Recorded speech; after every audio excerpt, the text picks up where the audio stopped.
क्या आपने कभी ऐसे पक्षी देखे हैं जो आखिरी बचे हैं? फैक्ट नंबर 1 किया।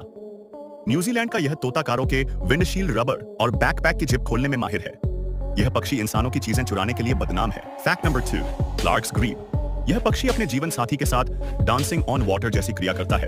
दोनों पक्षी एक साथ पानी की सतह पर दौड़ते हैं, जो बहुत ही दुर्लभ दृश्य है। Fact number 3 shoebill. यह पक्षी डायनासोर जैसा दिखता है और इसकी चोंच से जब यह शिकार करता है तो एक तेज गन शॉट जैसी आवाज आती है। इसका स्थिर खड़े रहना भी बेहद डरावना होता है। ऐसे ही वीडियो देखने के लिए लाइक और कमेंट कीजिए।